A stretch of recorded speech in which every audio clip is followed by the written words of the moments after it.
You're listening to Dark Knight's Diaries by Aniva Walker. Stay tuned for today's episode.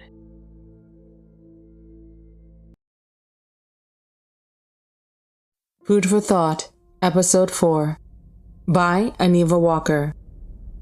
Read by Aniva Walker. My brows furrow, and for a second I think I've heard him wrong. Famished? I repeat the word as if it's foreign, still staring. In my defense, I'm trying to process what just happened. Light, actual beams of light, flashed from Frankie Malmer's hand. A billion questions circle my mind, each one fighting to escape first. Food, Frankie says, snapping me out of it. You do have food, don't you, Amber? My name tugs me from the fog. I blink. What just happened? Why are those men trying to kill me? How did you get out of prison? What did you mean by you have me? And Frankie ends my barrage of questions with a raised hand. I freeze, half expecting my body to slam into the nearest wall. There goes my security deposit if that happens. I'm hungry, he says flatly. Let's handle that before you unleash 50 more questions. And stop looking at me like I'm a mass murderer. Aren't you? I blurt.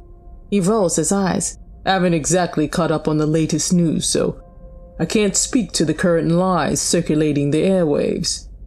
The better question is, why are you living out here all alone, unprotected? I'm not unprotected. Ergo! I call for my dog, waiting for the familiar pitter-patter of paws. Nothing. Ergo? I shift to go searching, but Frankie clamps a hand around my arm. I need to eat, he says pointedly. Your pet's safe, but I can't say the same for myself. Death by starvation is cruel and unusual punishment, especially for the guy who just saved your life. Where's my dog? I snarl, narrowing my eyes.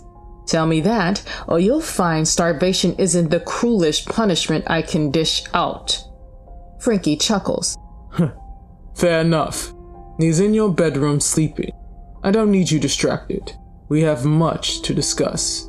He lets go, and I bolt down the hall. At my bedroom door, I find Ergo curled on the rug, chest rising and falling in gentle rhythm. Relief floods me, washing the edges of my panic. Happy now? Frankie's voice rumbles behind me. I squeak and whirl, finding him much too close. You are a jumpy one. I have reason to be, I mutter, shoving past him. I pretend the stumble backward at my push isn't the voluntary movement I know it to be. In the kitchen, I flick on the light. It's almost as bright as the one that flared from his palm. How did you do that? I whisper. Simple, he says, grinning. I'm a powerful being, far more powerful than those 3 buffoons. Now, what do you have to eat? I scowl, but check the fridge anyway. After listing the sad contents, he settles on a ham and cheese sandwich.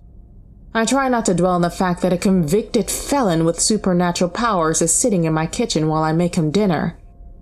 When I slide the plate over, Frankie grins. Thank you. He takes a hearty bite, then another, devouring the sandwich like Ergo with his favorite treats.